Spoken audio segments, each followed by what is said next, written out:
Fight fans, welcome to the PBC Podcast, brought to you by Premier Boxing Champions with your host, Kenneth Buhari and Michael Rosenthal.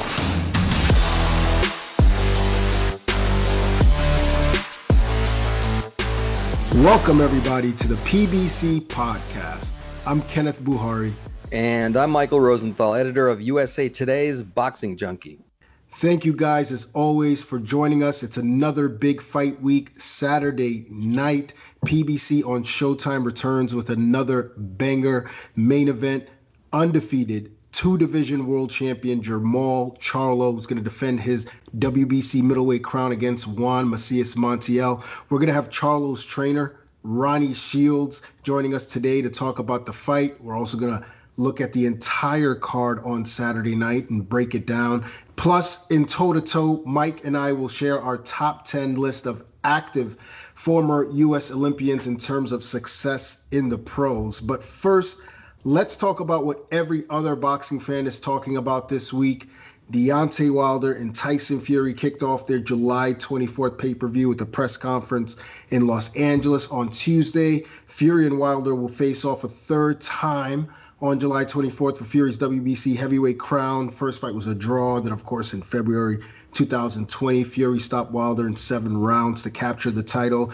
And Tuesday's press conference was definitely different from the ones we've seen from these two. Wilder made a brief statement promising bloodshed on July 24th, but didn't speak again. And then after an intense 5-minute stare down between the two, maybe even 6 minutes, Wilder left the stage without speaking to reporters. Mike, what were your thoughts on what Wilder did? It was 5 minutes and 38 seconds. I timed it. Well, I wrote a column about it. I actually think it's a good idea for him to keep his mouth shut. What does he have to gain by talking? He's gotten into trouble from talking too much after their second fight. He's not going to get under Fury's skin. Fury's too much of a veteran to let that happen. And I just don't think it's appropriate to say you're going to do this, you're going to do that after you just got your ass handed to you, which is what happened in the second fight. It's about deeds now, and I think Wilder gets that. And the irony of his behavior, of Wilder's behavior, is I think it made for a more interesting press conference than you normally get. So I think everybody's kind of a winner, actually. Yeah, I wasn't surprised. I think Deontay understands he's going to have to let his fist do the talking on July 24th. Also, Fury feeds off sort of energy and the mind games. Deontay didn't give him any of that this time around. One person who did speak was Deontay's trainer, Malik Scott. I thought he made some good points. Going back and forth with a confident Fury who has a lot to be confident about, but I understand why Deontay did what he did. And let's be honest, I mean, folks have been bashing him for months now. It's a damned if you do, damned if you don't sort of situation. Yeah. And, I don't think Wilder wants to entertain any of it. What about Fury saying he's trying to get up to 300 pounds and planning for a one-punch knockout? I thought the 300 pounds thing was interesting. I'm sure he thinks their weight difference was a key in the second fight. Why not add to it if you can do it without sacrificing your ability to move? The one punch knockout thing, I think he was just sort of feeding off what Sugar Hill had said. Fury had said earlier that he'll take out Wilder sooner than he did in the last fight. I think that's his intention. Whether it comes as a result of one punch or many, I don't think he really cares. He definitely stated his intentions, which is that he's going to plan to do in this third fight what he did in the second fight, which is come forward. He said he was going to weigh a lot more for the rematch from the first fight, and he did. So maybe it's true that he goes up to 300. He's talking about a one-punch KO. He may have to go to 300 in order to do that. I mean, he wasn't able to. Wilder did stay on his feet. I was stopped on his feet the last time. But if he does that, I mean, he could be sacrificing something else, whether it's his speed or his movement and some of his other attributes. And he's sort of giving away what he's going to do. But I guess he doesn't believe that Wilder can do it. So the question is, what does Deontay need to do to flip the script? That's a really hard question. I would have to be one of the best trainers in the world to give you a really good answer to that question. I guess that Wilder is going to have to jab and move and just wait for opportunities to land his big right. The problem is that Fury didn't give him space to do that last time. I still think the key is for Wilder to use his feet to at least try to establish the range he's going to need to cause problems for Fury. It just won't be easy. Yeah, I think those are good points. And Malik Scott made some great points, too, about Wilder's boxing ability. I mean, this guy was a 2008 bronze medalist. He's been in a lot of gyms and a lot of accolades. So he can box. And Scott pointed out specifically the camps for the second Bermane-Stiverne fight and earlier in Deontay's career, the Kelvin Price fight, where he saw a lot of Wilder's boxing ability throughout camp, and now he's just trying to drill certain things in him, things that he does subconsciously. He wants him to do consciously. And one comment I read that really stood out to me was from trainer Stephen Edwards in his Mailbag on Boxing Scene. He said Malik is trying to give Deontay more rhythm. To your point, we didn't see much movement from him the last time. Maybe Fury didn't allow it, but it looked like Wilder had heavy legs that bout. Fury said he's going to bulldoze Wilder, but if we see a more mobile, more busy Deontay, then Fury might run into something, while he's trying to get knocked out. Well, that's always a possibility, but another built-in problem for Wilder is Fury's a really good athlete. He moves really well. So it's kind of, there's so many layers to this. I always thought it was a fascinating third fight. Big heavyweight championship fights are usually interesting for one reason or another. But I think especially after this press conference, it's even more interesting. That was intense. That was one of the most intense press conferences I've seen in quite a long time. Yeah, it sure was. And you brought up Fury's mobility. Does he have the same mobility at a higher weight? You know what? I'm just going to take a guess here. I think he's BSing a little bit. I don't think he's going to weigh 300 pounds. No, I don't think so either. Yeah, I think he's going to weigh around 275, somewhere give or take 270. He's not dumb. Everything went perfectly the last fight. And he's just naturally bigger than Wilder. He doesn't need to weigh 300 pounds. And that might be a little bit of trying to play a little bit of a head game with Wilder, thinking, oh my God, I'm going to fight a 300-pound guy. I guess that's why Deontay had the headphones on. Exactly. I mean, he will have heard of it, obviously. But he was completely tuned out. The whole thing was interesting to me. Yeah, sure was. Great stare down. Really intense. And, I'm looking forward to it. I thought both guys didn't say much. I didn't think Fury said too much either. But it was, great press conference, and it's going to be a great fight on July 24th. Let's move on to another big fight. August 21st, Fox Sports pay-per-view. The legendary Manny Pacquiao taking on undefeated, unified world welterweight champion Errol Spence. I saw a recent photo of Errol, and he looks like he's already in magnificent condition with just a little over 2 months to go. And he said in a recent interview with Barbershop Conversations that he was only 75 to 80% of himself when he outpointed Danny Garcia last December. What did you make of that comment? Well, my first reaction was, it doesn't say much for Garcia, does it? But if it's true, it shows you how good Spence is. Garcia is a really good fighter, an elite, experienced guy. And I thought Spence, won handily as it was. I scored a 10 rounds to 2 for Spence, which is pretty dominating. I thought he looked quick. His timing was good. He looked sharp to me. He couldn't stop Garcia, but Garcia has one of the best beards in the sport. So I can only imagine what Spence would have done to Garcia at 100%. Yeah, that's interesting. And it kind of leads to my next question. Based on that performance, what you saw Spence do against Garcia, would that version of him be enough to beat Manny Pacquiao on August 21st? Well, you just sort of alluded to this. I have no reason to believe that Spence will be at 75, 80% for the Pacquiao fight. I believe he'll be closer to 100% for that fight. That said, I think the Spence we saw against Garcia could still beat this version of Pacquiao.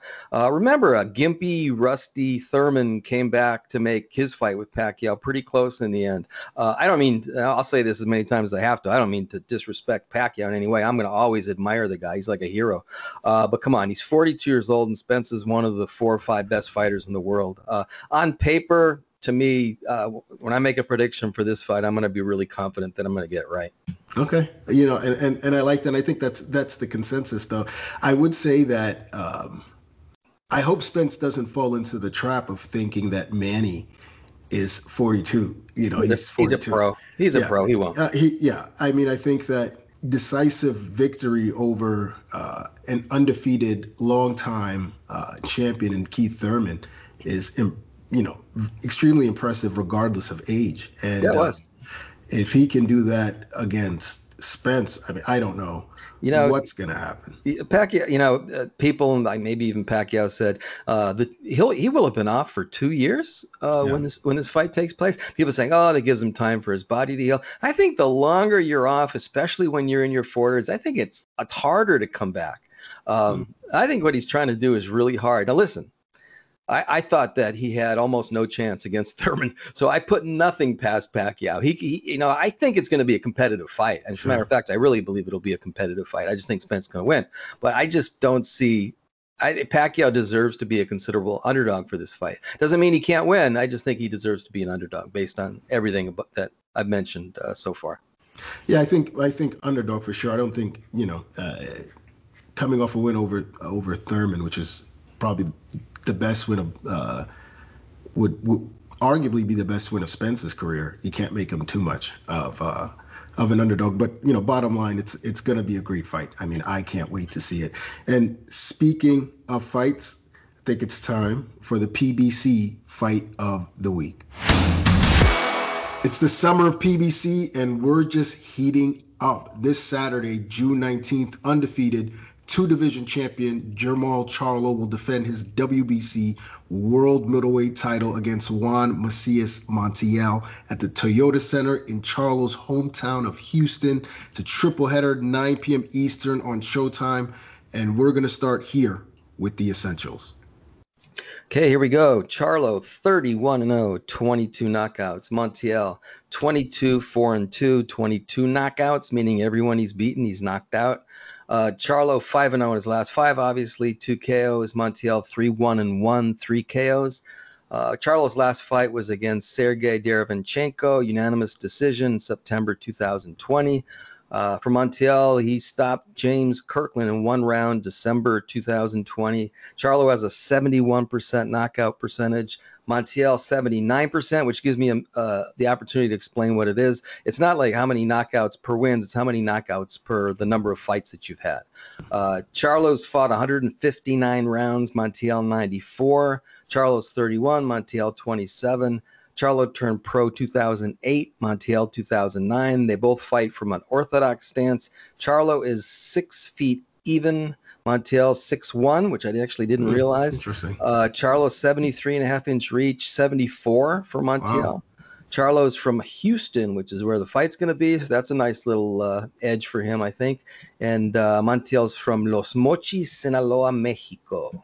Wow. And one thing I noticed watching Showtime All Access is Montiel said, or what I believe his trainer told him, we're used to fighting on the road, and that's what he's going to have to do on Saturday night. Not much has been said about Montiel. What can you tell us about him? Well, I think he's a pretty good, definitely a hard-punching fighter from Mexico, sort of meaning he's, it's naturally a tough guy. He fought exclusively in his country up until about 1.5 years ago, so we really didn't know who he was. All of his victories, as I mentioned, have come by knockout, which tells me any opponent, including Charlo, should be at the very least should be careful. He was stopped in 2 rounds by Jaime Munguia in 2017, but he's 3-0-1 since. The draw coming against capable Hugo Centeno Jr. And I thought he fought like a pro against James Kirkland in his last fight. Now, Kirkland, is nothing special, especially at this point, but he attacked like a madman as he normally does. Yeah. And Montiel just remained as poised as can be, threw it all and quickly turned the tables, took him out in 1 round. So I just thought he looked like a pro. He's a good fighter. Montiel's a good fighter.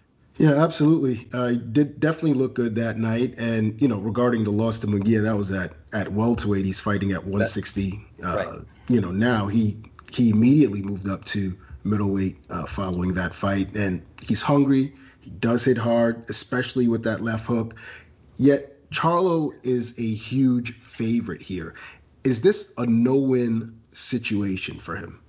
It sort of is. If he wins, even if he wins convincingly, people are going to say, well, his opponent wasn't much. And if he loses, just stand by, because the critics are just going to be vicious as could be.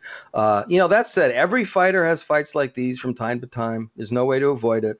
The idea is to win handily and hopefully in an entertaining way, and then just move on to the bigger and better things. And I think that's Charlo's plan. Yeah, absolutely. I think it's an important fight for him.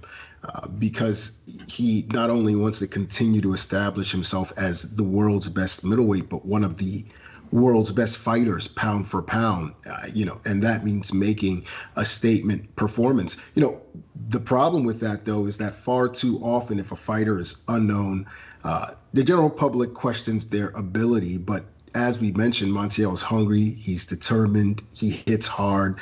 An easy night is not a given. Are fights like these dangerous for a champion the caliber of a Charlo, who has to combat a lack of motivation yet meet high expectations for a great performance? They can be dangerous. I know a lot of good fighters who have fought down to the level of their opposition, which puts you in a precarious situation. You could be upset that way. At the same time, if the favored fighter, Charlo in this case, is a true professional, he won't take any opponent for granted. I know guys say I don't take him for granted, but you got to really not take him for granted, or you're asking for trouble. Yeah. The fighters who see every opponent as a legitimate threat very often are the most successful fighters, and I think Charlo is a consummate pro. He won't have a letdown or anything like that for this fight. Which means your prediction is? Oh, I think Montiel is a live underdog, but I don't see him beating Charlo, who I believe is one of the most complete fighters in the world, and he's at his peak. Montiel might punch as hard as Charlo does, and I say might because Charlo also has punching power. Sure. But Charlo has all the rest of the advantages. He's a better athlete, he's a better boxer, he's got more experience. I think Charlo patiently breaks Montiel down and stops him around round 9. Okay, I like that prediction. I like Charlo by knockout too. A little earlier, round 4. Ooh, that's really yeah. I mean, I think I'm calling an early knockout because I think that we have that sort of makeup in the fight. Two guys who aren't afraid to step in and let their power shots go. I think Charlo's going to look to establish his jab, get in and out, and then he's going to need to take calculated risks. And his speed, accuracy, power, that should allow him to get there first when they do trade and take Montiel out. Now, in the co-feature, rising lightweight contender Isaac Cruz battles former world champion Fernando Vargas in a 10-round, 135-pound bout. Mike, what strikes you most about this matchup? When I heard of this matchup, I just thought, holy cow, this is insane. This is going to be so much fun. That's like a can't miss, just all action, crazy fight. So that's the first thing that I thought of. Vargas was in back-to-back fights of the year in 2015 and 2016. Yeah. And I think on top of that, I think he's sort of desperate. Maybe that's not the perfect word, but I think he's sort of desperate because he's 36 years old. He knows this could be one of his last opportunities. Yeah. So I have no doubt that he's going to leave it all in the ring, which should be really fun for the fans. Yeah, and he has a significant experience advantage over yes, he does. The young Cruz, who's an up-and-coming fighter, but also one of the most fun fighters to watch. Hits hard and throws with both fists all the time. I'm expecting it to be a great fight, but is this Cruz's toughest test? It could be. It depends on how much, if at all, Vargas has declined. He's what I just say was 36. He's been through a lot of wars. I think he's still got a lot to give, but I'm not quite sure exactly how much. But I can say this, Vargas, who's even close to his peak, is a tough customer. And remember, Cruz has already beaten a few pretty good fighters, including Thomas Matisse and Diego Magdaleno. So it's right in that vein. But this is a test. It's a real test.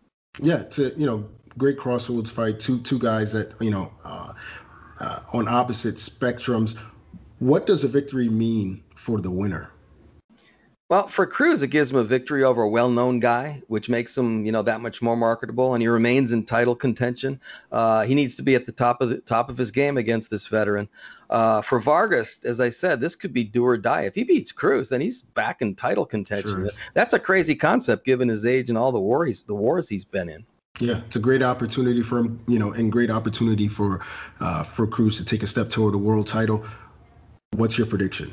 Well, as I said, I think this is Cruz's time. He probably isn't that much better than Vargas in terms of talent, but he's much younger. He's only 23, and he's much fresher. I think Vargas could, take him to some dark places, but I think he'll be able to handle it and have his hand raised. I'm going to predict Cruz by 10th round knockout. I like that. I like Cruz 1 round earlier. I don't think that Vargas is going to go that easy, and I think it's going to be a tough fight, and we're going to see if Cruz continues to improve. He's going to need to be a better fighter than he was in his last fight if he wants to make a statement.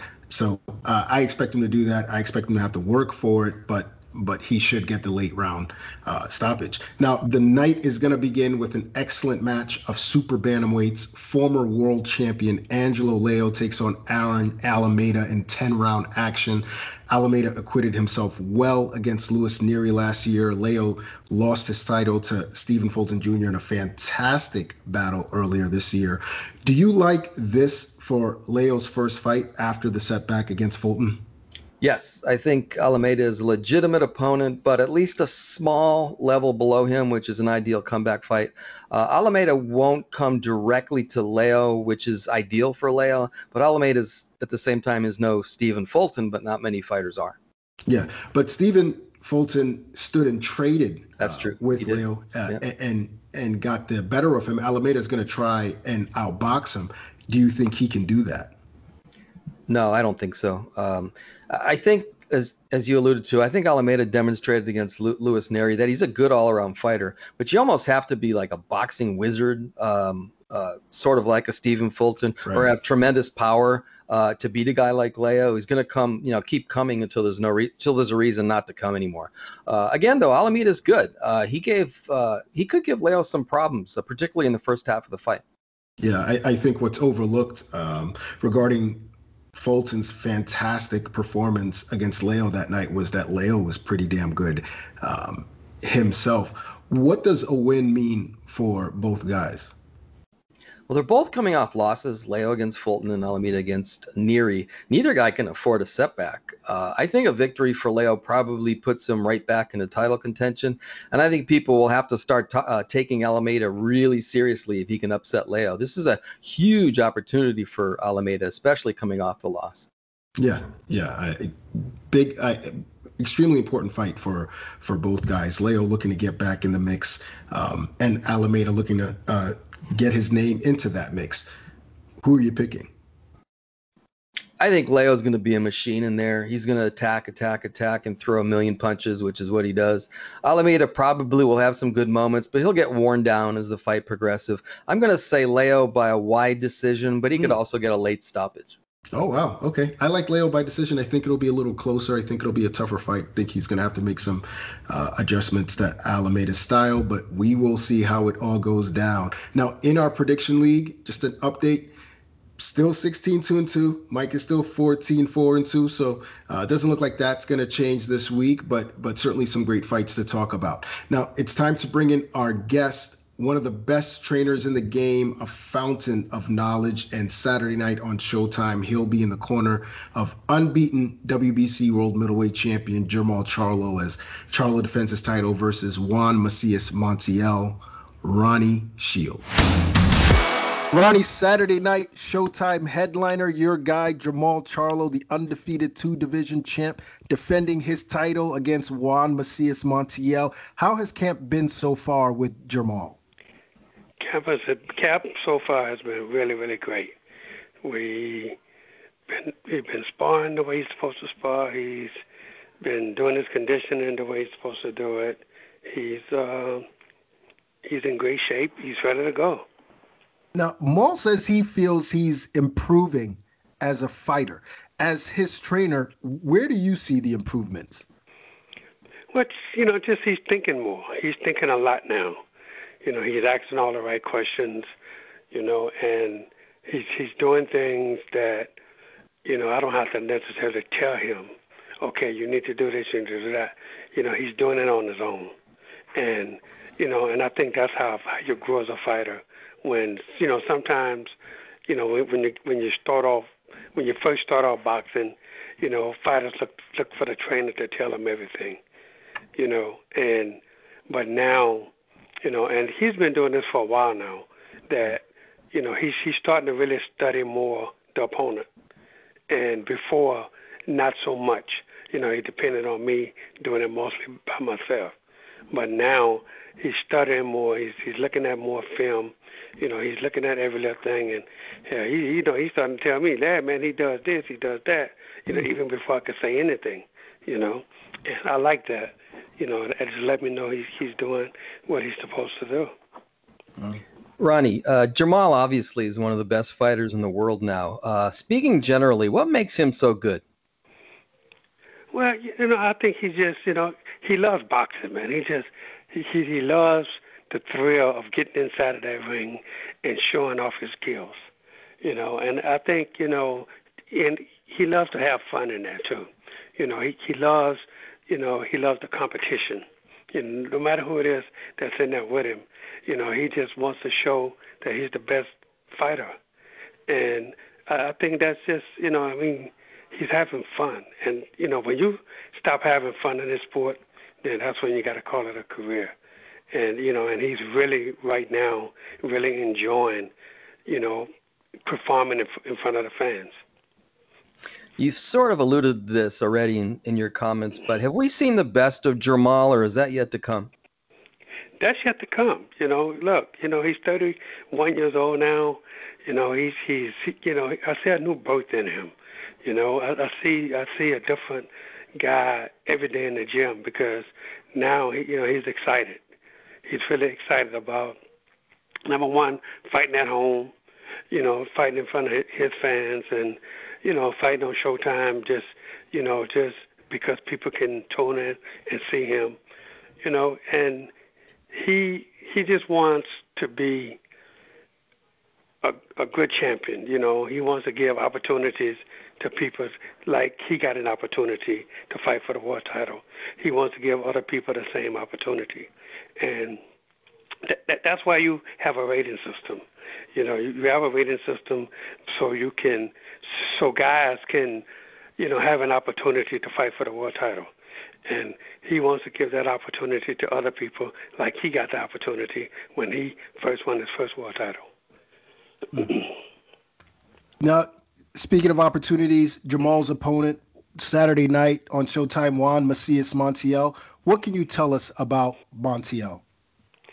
Well, you know, just watching film of him, you know, I could see that he's a pretty good puncher. You know, this kid, he got power. So, you know, we have to basically, you know, we have to be careful with this guy. We can't just run in and say, "Oh, we're going to knock this guy out." It don't work that way. We got to set things up. You know, we have to do it the right way. And that's what we plan on doing. But Montiel, you know, I think the best fight that I watched from him was when he fought Hugo Centennial. That was a really good fight for me to watch, because Jermall and Hugo just about a half an inch taller than Jermall, but Hugo has that kind of style to where he can give you trouble. And it was a great fight between him and Montiel, which ended in a draw. You know, and I just saw Hugo get hit with one of those vicious left hooks that Montiel has, and he was able to come back from it. And that was a pretty good scrap though between them two. But Montiel, you know, he's a slick guy. You gotta really pay attention to him. You can't, you know, people don't really know him that well, but yeah. I know a lot about him now since I've been studying this guy every day, knowing, you know, watching every little thing that he does, and you know, and nothing is going to be a surprise because Jermall is seeing the same things I'm seeing. No, it's interesting. Now, you brought up Hugo Centeno in that fight. We saw what happened when Jermall fought Centeno. That was one of his best performances. I think he knocked him out in 2 rounds. Given the style matchup between Montiel and Jermall, how do you see the fight playing out? Well, you know, I just think that, again, early on, Jermall got to be careful. You know, he just got to be careful because this guy, he swings for the fences, you know.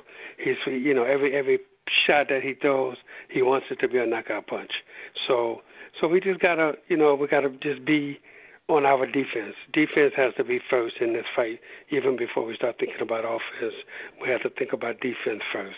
We have to, get in there and first things first, make him feel Jermall's power, especially behind his jab. Once Jermall touch him with the jab, and I think Jermall touch him and hit him with the jab, and hit him a good solid shot with that, then the guy, he's going to know that the right hand is coming. And he knows the right hand is much more powerful than the jab, but the jab is pretty strong. But we just got to put some things on this kid's mind. We can't let him get any confidence whatsoever. And, and then we just have to do what we do. I told him, the main thing I think I had to stress with Jermall is to let him understand that, we're not worrying about a knockout. We're not worrying about anything that, that I don't want him to get in there and worry about, okay, I got to knock this guy out in 1 or 2 rounds or something like that, because then that's when the mistakes come. So, we just want to be, take our time. I want him to pick his shots, and then when he sees something, then I want him to go for it. Got it. Ronnie, the last time we saw Jermall was last September when he defeated Sergey Derevyanchenko by unanimous decision. What were your thoughts on his performance that night? Man, I thought that was one of the best fights that Jermall has ever put together, and I say that because, Derevyanchenko, he's a really, really good fighter. And when I saw him fight Danny Jacobs, and it was a really close fight with Danny, and then when I saw him fight Triple G, I actually thought he won that fight. And I really thought that it wasn't going to be as hard as everybody was making it seem. I say, if Jermall fights smart and just, use the tools that he has, then it was really hard for me to see Derevyanchenko getting close, because of Jermall's jab and his counterpunching and his power, and I figured that if Jermall can just keep him at bay for about the first 5 or 6 rounds, Derevyanchenko has to play catch up. And normally when the guy plays catch up, then he has to try to do things other than what he want to do. So, and I thought we got off to a good start. And then here comes Derevyanchenko, in the middle rounds. And so I just told him, look, you just got to fight him off you. And he did, and then he took over again. So it was a really good fight, man. I was really proud of him for paying attention to every little thing, for every detail, and and really studying his opponent, and I'm just proud of him for paying attention to everything that we telling him in the corner also, and knowing that we have his back, that we're not gonna let him down in any way. He's really a pro, isn't he? He is, man. And it's really good to work with somebody that, he trusts you and he understands what you're doing and what it's all about. He knows that, he knows how I put together game plans down and how we sit down and we go over everything, and how we talk, how we interact, even like when he's hitting the bags or anything, we stop and we talk, and if he's not clear about something, he asks a question. That's what you're supposed to do. You don't leave anything unanswered. Everything got to have an answer to it, and we do that a lot.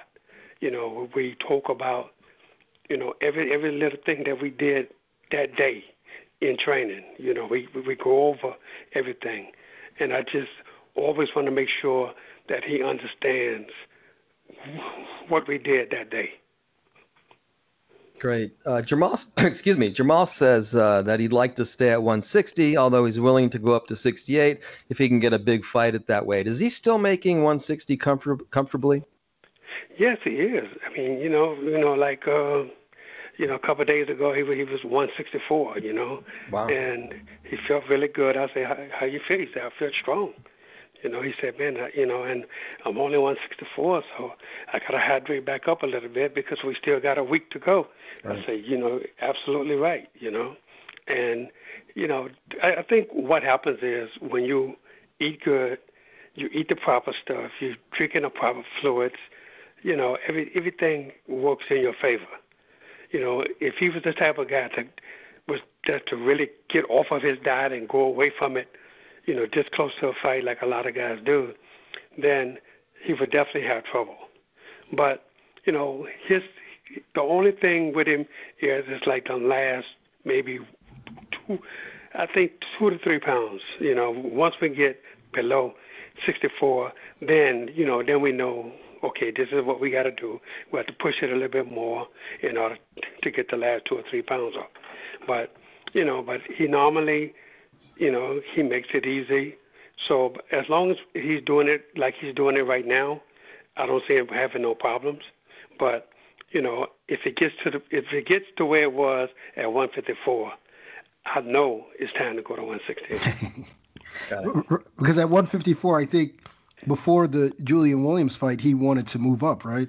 He wanted to move up, and him and I, we talked about it. And then we called Al Heyman, and we told Al that, man, I don't know if he gonna better make 54 no more. Then Julian Williams started talking, and I told Jermall, I said, man, just let this dude talk, man. I just go ahead and go up to 160. And he was like, nah, man, I can't let this dude get away with this. He said he's talking too much. So he said, I got to make it one more time. He said, I'm going to do it. He said, if it kills me, I'm going to do it. Wow. So, and he look, man, I'm telling you, man, I've never seen a guy so determined to make a weight before.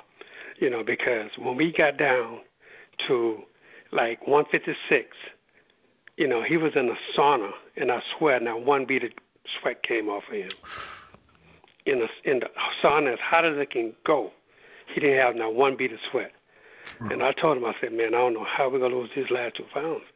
I said, he said, man, it's gonna come off. He said, I know I got some more sweat in me, but we just gonna have to do it.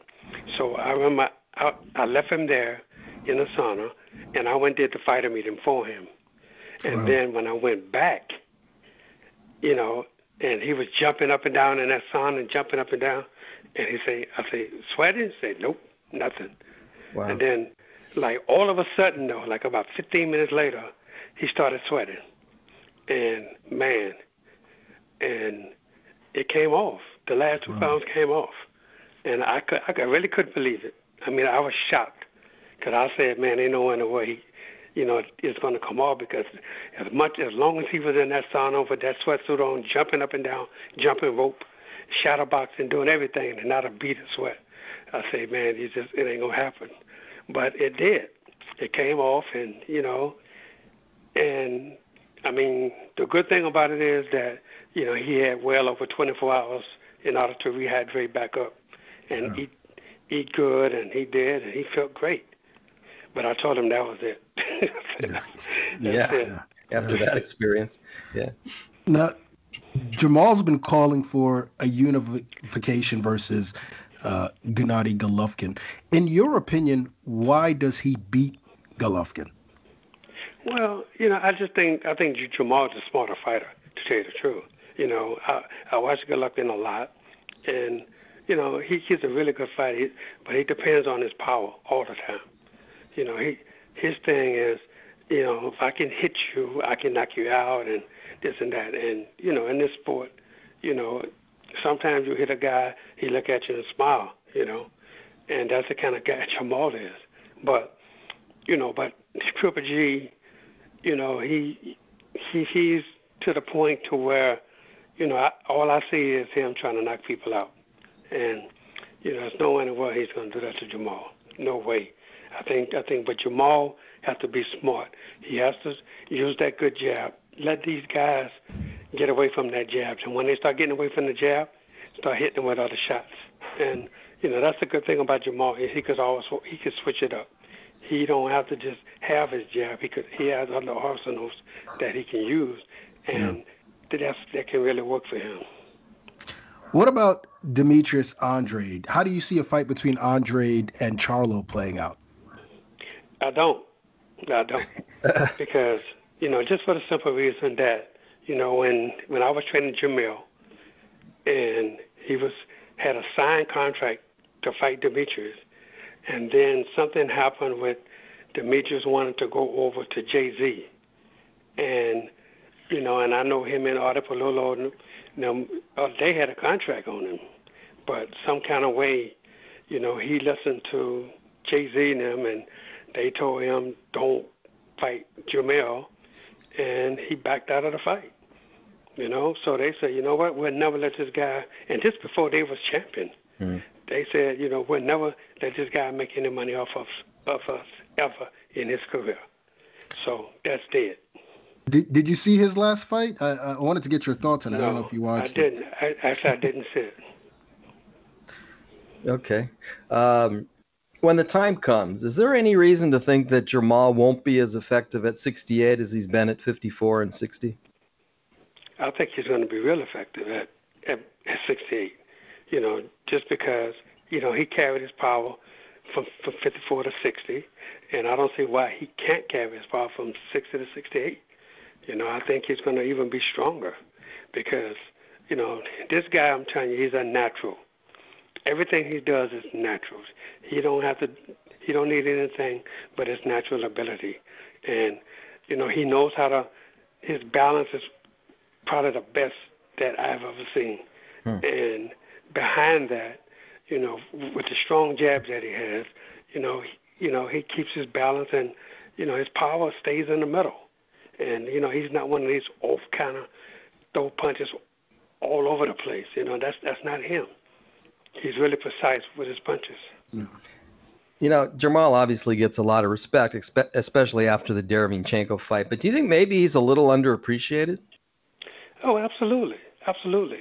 I think with people in the sport of boxing and boxing fans, they want you to fight, the best every single time you fight out. Every time you come out, I think they want you to fight the best fighters always, But this is why we have a rating system.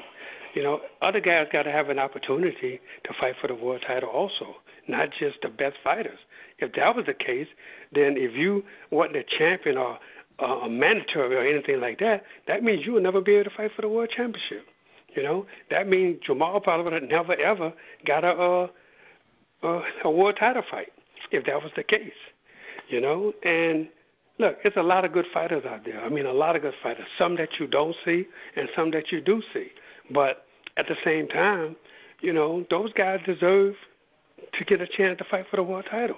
Not just the same guys who's already champion fighting somebody, who's champion also. Look, this is boxing. You can't fight tough fight after tough fight after tough fight. And you can look at any fighter in the history of boxing, look at their records, and then look at who they fought. And then you'll see they fought the best fighter in the division. Then the next two fights is against, somebody that people didn't think they should have fought, or, but they was fighting contenders. And then, you go back and then you fight somebody big again.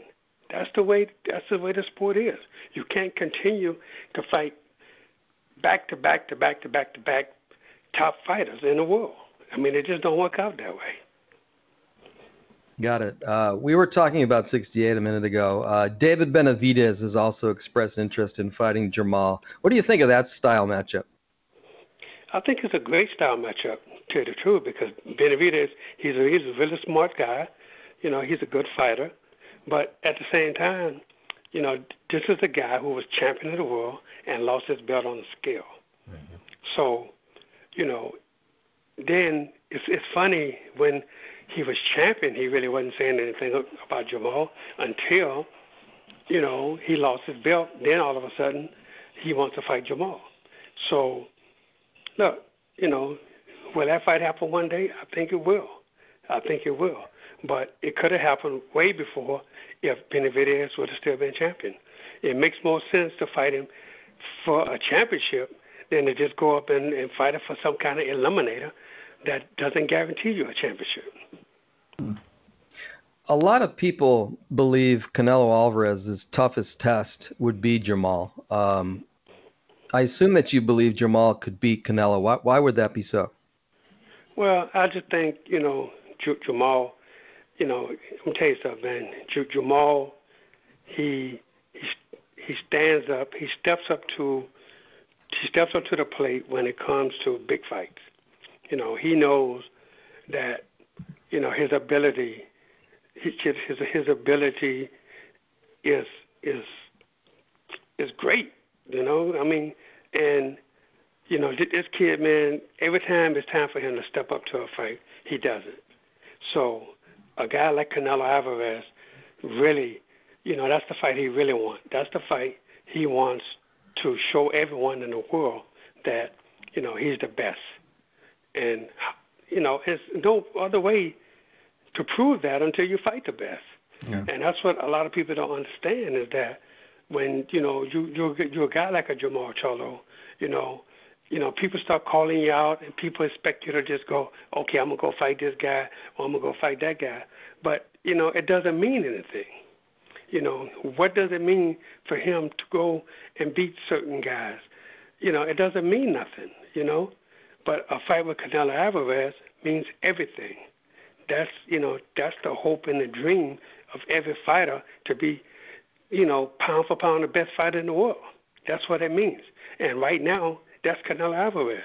So why wouldn't we want to shoot for that? Now, switching gears for a second, you also have the undefeated cruiserweight, Efetobo Apache. Give us your thoughts on his progress so far. Man, I'm going to tell you something, man. This guy, from day one, when I first saw him, I say this guy does everything wrong. Everything. and he does. To this day, he does everything wrong. But you know what? It's right for him. And it works out for him. This kid is always in the best shape ever. He works his butt off every single day. This guy. I never worry about him, ever, because he's such a hard worker. And he tries everything I show him, he tries it. It may not look good. It may not look good, in training. But when this guy gets in a fight, everything looks perfect. He makes everything look so good. And, I be showing him different combinations.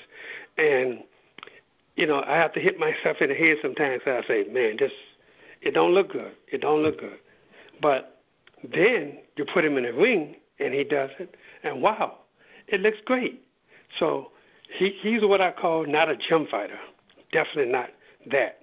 But he gets it. This guy, he has so much knowledge that it scares you because, this guy, he soaks up everything you tell him. And he tries, I have no problem with him trying every single thing that I teach him. He tries it. He's probably one of the few guys that in the sport that does it, And, and his belief, man, this guy, his belief is unbelievable. Yeah, I'm excited to see him progress. Now, June 27th on Fox, he's facing another undefeated fighter, Brandon Glanton. What are your thoughts on that fight? Well, I've been reading about Brandon Glanton for a while now, for about a year now. He's been calling Apache out for about a year. Mm. And matter of fact, they're friends on Facebook.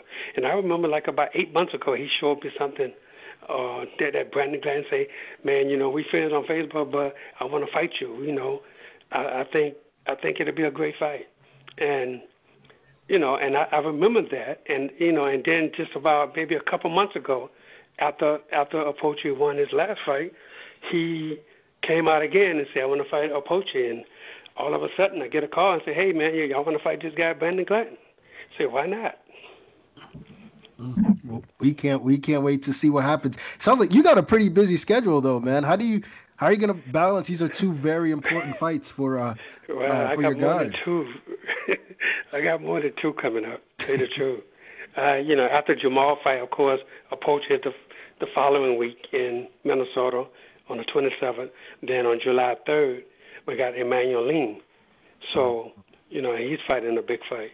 So, I mean, look, man, this is what I do. This is staying busy is part of the sport, and this is what I like to do. I like to stay busy. I don't like to have a fight and then the next thing I tell 4 months down the road. That's just I like to stay busy. But then after Emmanuel Lean, we got Guillermo Rigondeaux. He's going to fight August the 14th. So still, we just racking up dates. So how's Rigo looking in camp? Have you guys started camp yet, or is he? Well, he haven't come yet. He'll be here, I think, this week or next week. No, we can't wait for that, and we know you're busy. So, Ronnie, thank you so much for taking the time out to speak to us. We're wishing you all the best, of course, Saturday night, and as usual, we'll look forward to having you on again soon. Well, I appreciate you guys, man, and I'm looking forward to being on the next podcast with you guys. It's time for Mike and I to go toe-to-toe, and this week's question is, which active former US Olympian has had the most success in the pros? We've got the answer. In fact, we've got a top 10 list. So without further ado, Mike, let's start with your number 10. My number 10 is Mr. Saddam Ali. Ali's claim to fame was retiring Miguel Cotto and winning a 154-pound title in the process. He was stopped by Jesse Vargas before that fight and is 1-2 since. A little bit faded, but that was a big accomplishment. He won a title, so he lands at number 10 on my list. Yeah, beating Miguel Cotto, no matter what stage he was at in his career, is a big accomplishment. My number 10 is Shakur Stevenson. He's won titles now in 2 divisions, one of the best young fighters in the game, only 23 years old, and could move up this list fairly quickly. Yep, he's on my list, so I have just a little bit more to say about him in a few minutes. All right, sounds good. All right, so let me get to my number 9.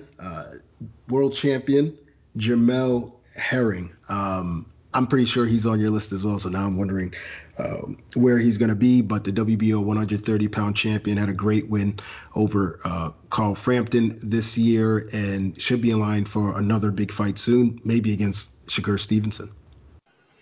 Yeah, he's also on my list. We're actually not that far off, so I'll have some comments about Mr. Herring also. All right, so who's your number 9? My number 9 is Joseph Diaz Jr., Jojo Diaz. He outpointed Tevin Farmer to win a 130-pound title in January of last year. That was sort of his breakout performance. He lost his title on the scale in his next fight, and he's moved up to 135. He faces a major challenge against Javier Fortuna next month. Diaz is a solid all-around guy, good guy too. So yeah, he has to be on the list.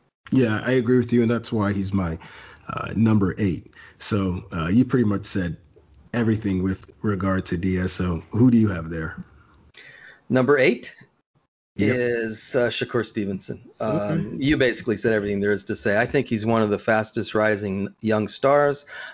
He could shoot up that list in short order. A couple of wins, he could be in the top 5 or top 3. Yeah, I agree with you. So what about your number 7?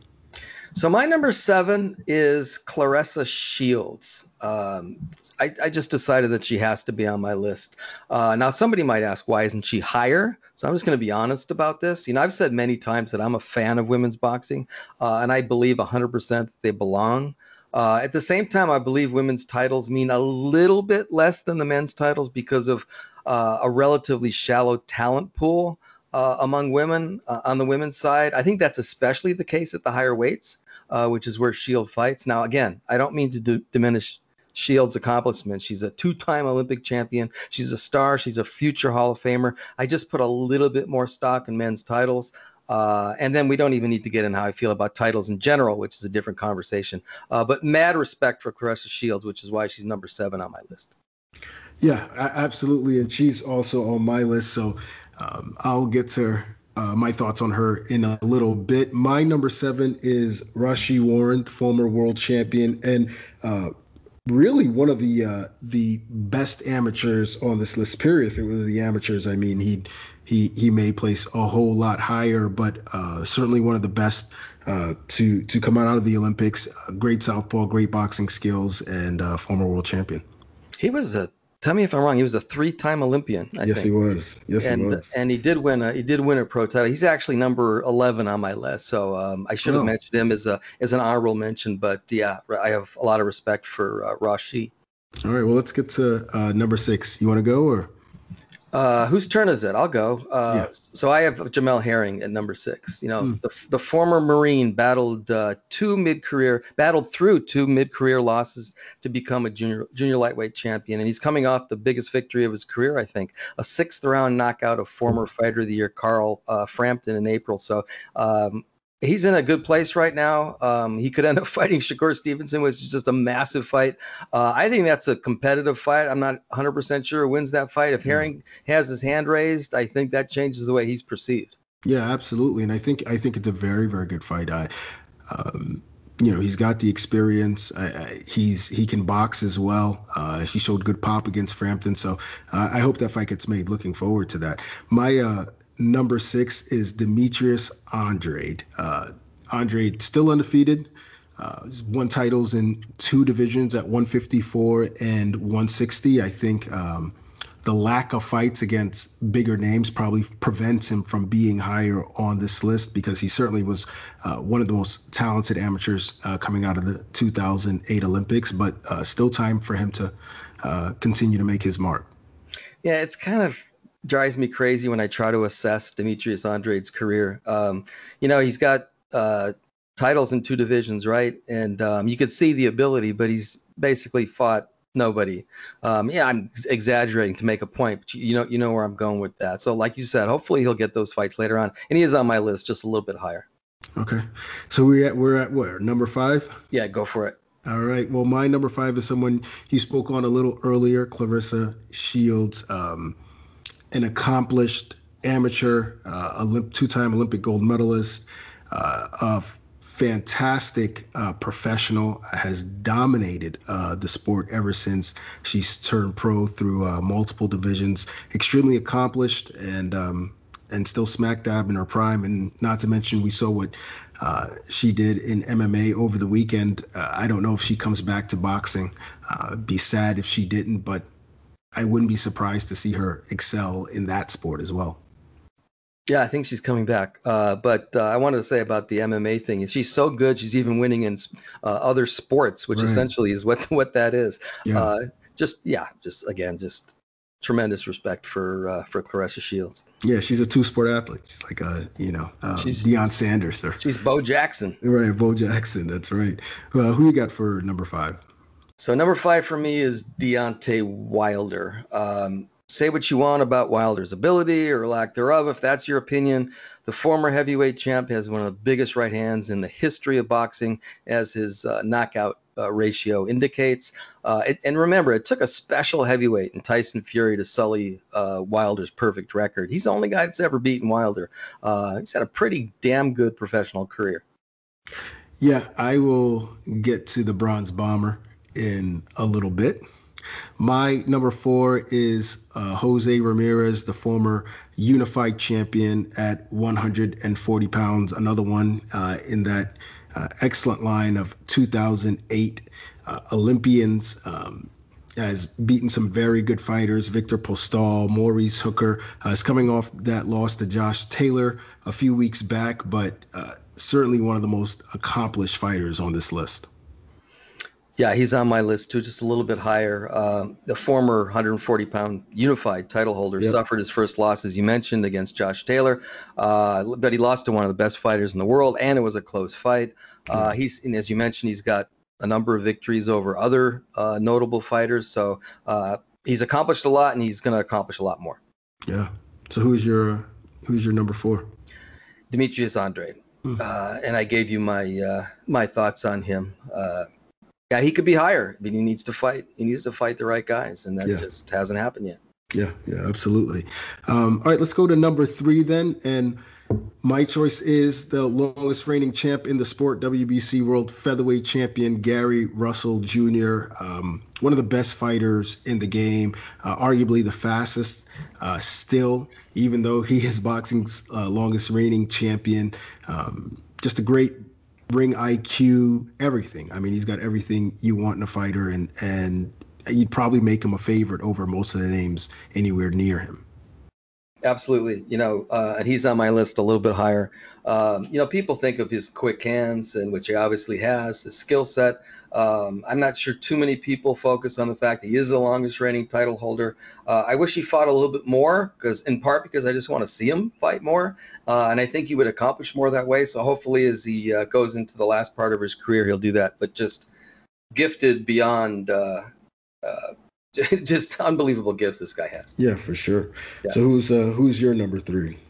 My number 3 is Jose Ramirez. So we talked about him already. I think he's done a lot, and he's going to do a lot more. Okay. All right. Well, let's move on to number 2 then, Deontay Wilder, at least on my list. Wilder's number 2. Really impressive accomplishments. Just when you look at the stats, made 10 defenses of his title, a 5-year reign, 1 loss against Tyson Fury, who's a fellow great. But beyond that, the performances, he's given boxing fans, sports fans, period. I mean, highlight reel knockout after highlight reel knockout. One of the most exciting fighters we've seen in a long time. And speaking of knockouts, still the highest knockout percentage among heavyweights, past or present. So Wilder gets my number 2. Yeah, I think you can make an argument for it. He had a dominating run at heavyweight. Not many of these guys have had long dominating runs, and he's one that has. Yeah, for sure.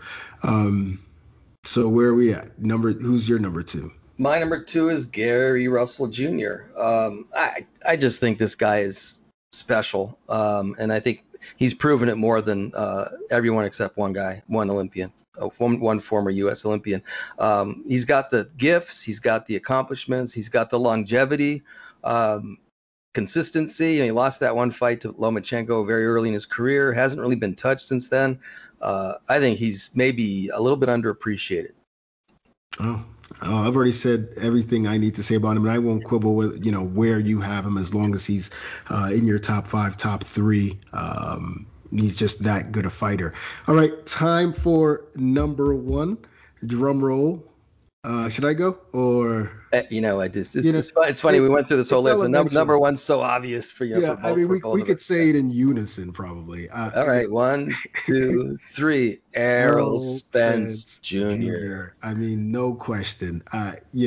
The undefeated, unified world welterweight champion, one of the biggest names in the sport, as beat a respectable, excellent list of welterweights over his run, which, by the way, began in May 2017. So he's been champion for quite a bit of time. What more, can you say about Errol Spence?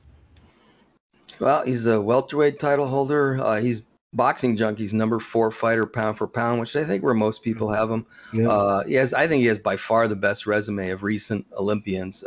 He's really made it a point to fight the top possible opponents, which, as we know, not everybody does, but for whatever reason, even after that accident and the time off, he still fought one of the top guys. So I really, really like that about him, but he just has it all. And he's scheduled to face fellow belt holder and legend Manny Pacquiao in August. So if he wins that fight, what does that do? What does that do to his legacy? Especially if he wins it convincingly, what does that do to his legacy? Yeah. He goes up another notch. So love Errol Spence. Can't wait to see that fight. It goes up another notch. It probably goes up another notch on the pound for pound list as well. If he puts in an impressive performance, and of course his box office rating goes through the roof, and he's already one of the biggest names in the sport. So looking forward to that matchup. Looking forward to all the big matchups coming up, and that is going to do it for this week's show. Be sure to like, subscribe, comment, as soon as you're done listening. We want to thank Ronnie Shields for joining us. Again, Saturday night, unbeaten WBC World Middleweight Champion Jermall Charlo returns to his hometown of Houston to face Juan Macias Montiel at the Toyota Center. That's live on Showtime beginning at 9 p.m. Eastern Time. We'll be looking forward to discussing that fight, that entire card next week, and much more right here on the PBC Podcast.